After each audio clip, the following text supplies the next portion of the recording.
10 Racist Medical Experiments. Number 10. The Tuskegee Syphilis Study.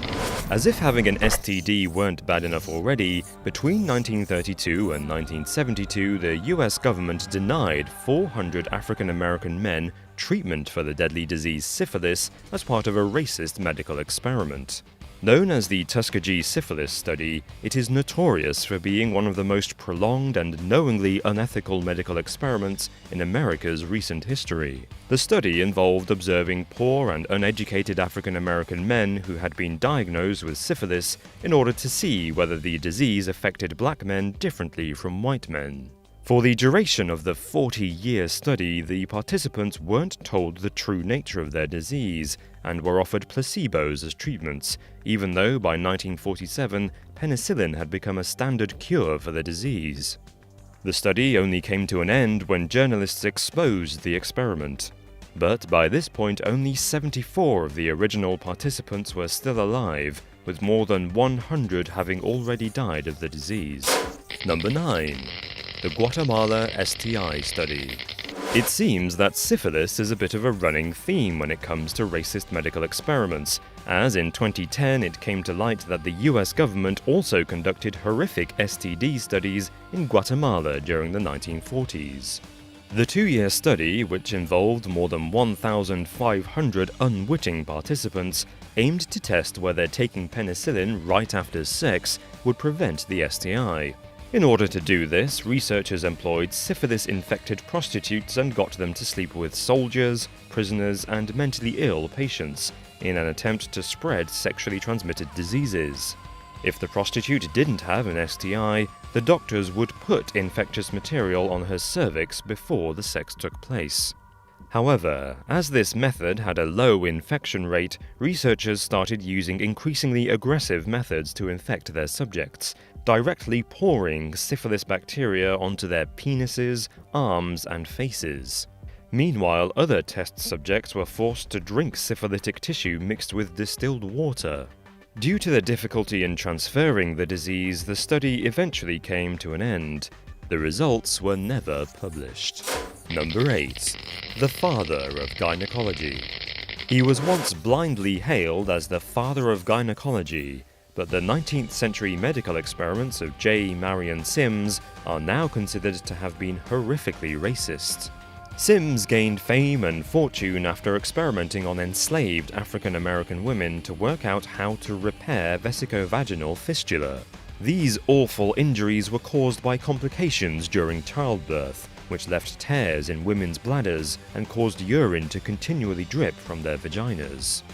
To work out how to fix these fistulas, Sims bought and rented 14 slaves who were afflicted with injury. He spent 4 years experimenting on them, repeatedly cutting into their vaginas without anesthetic, believing that the blackness of slave women meant they could endure more pain than white women. Being powerless to refuse the agonizing experimentation, one slave, Anarcha, was operated on 30 times. By 1852, Sims had perfected the technique to repair fistulas and so began performing the procedure on afflicted white women, notably administering them with anesthesia during the surgery. Number 7. Auschwitz Experiments. Among the notorious horrors of Auschwitz concentration camp were the infamous medical experiments against the Jewish prisoners, who were considered subhuman by the Nazi regime. Prisoners were infected with contagious diseases and then used as experimental subjects for pharmaceutical company IG Farben Industry. The resulting side effects caused bloody vomiting and painful bloody diarrhea.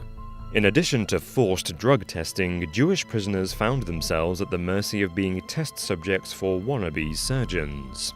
Nazi physicians were infamous for conducting a series of unnecessary and horrific medical experiments on prisoners despite having no surgical experience. These included collapsing the lungs of tuberculosis victims and injecting into the spines of meningitis victims. The true extent of their experiments is unknown, as victims were often executed by lethal injection to the heart in an attempt by the Nazis to cover their tracks. Number 6. Sterilization. The racially driven medical experiments on Jews by Nazi Germany are well documented.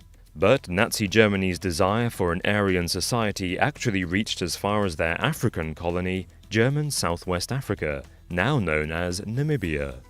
Decades before the Holocaust, Dr. Eugen Fischer pioneered murderous eugenic practices, using racial pseudoscience about the inferiority of Africans to justify a host of medical experiments.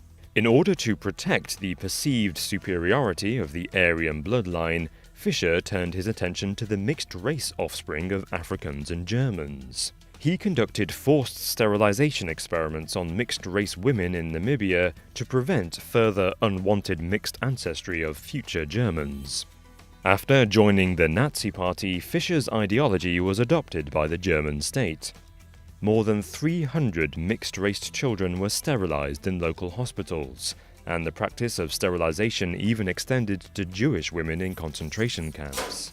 Number 5. The pill. The availability of the birth control pill was the start of the sexual revolution, and it has given women control of their bodies like never before.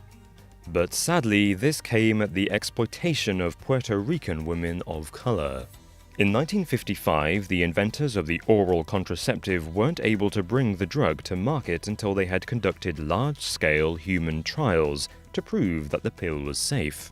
But why test the drug on American women when a pool of fertile women could be found in America's colony, Puerto Rico? Poor and illiterate women of color were recruited to take part in the largest series of clinical tests. These vulnerable women weren't told that the pill was only in its experimental stages and weren't warned of any potential dangerous side effects. After a year of the trial, the pill was determined to be effective at preventing pregnancy, but 17% of the test subjects suffered debilitating side effects, including vomiting, headaches, and stomach pain. A further 3 women died while taking part in the trial, but their deaths were never investigated. Number 4. The origins of violence.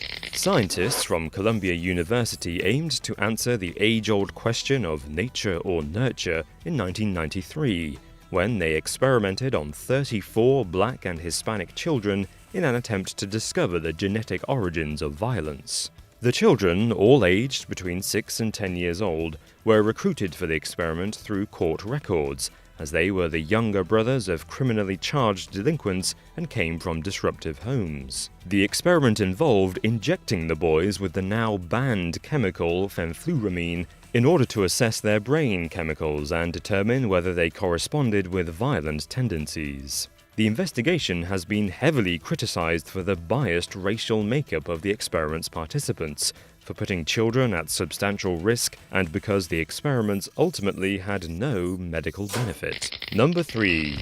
Nuclear savage.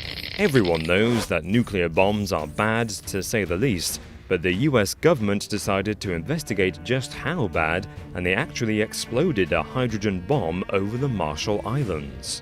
They then used the opportunity to study the effects of radiation on the native populations. In 1954, the US dropped a hydrogen bomb, which at 15 megatons was more than 1,000 times as powerful as the nuclear bomb dropped on Hiroshima. Despite knowing that wind would carry radioactive material to the areas populated with natives, they nonetheless dropped the bomb, exposing 239 people to near-fatal doses of radiation.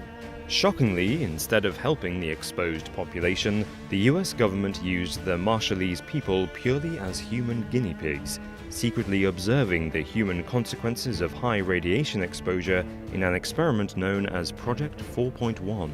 The study went on for almost 30 years, during which generations of the exposed population were observed suffering from recurring cancers and birth defects, which still affect the population more than half a century later. Number 2. Radiation poisoning. When not experimenting on Pacific populations, the US government was conducting racist radiation experiments on its own population.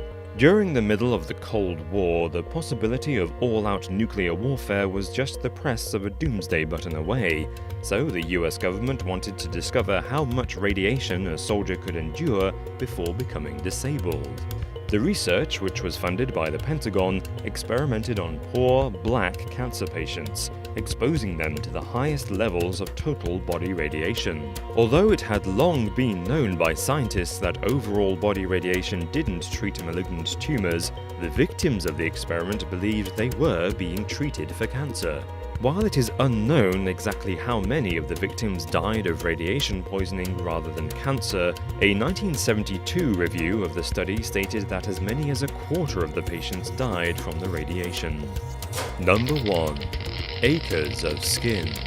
For more than 20 years, thousands of prisoners at the predominantly black Holmesburg prison were taken advantage of and used as the subjects of a host of secret medical experiments.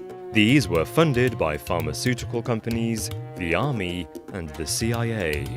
Led by Dr. Albert M. Kligman, the experiments were administered under the guise of dermatological research, but included testing into psychoactive drugs, infectious diseases, and toxic chemicals. In one experiment, inmates took part in research into the effects of the Agent Orange ingredient dioxin. Injected with high doses of the carcinogenic chemical, prisoners erupted with lesions on their faces, in their armpits and groins, and they suffered from the effects of exposure for years afterwards.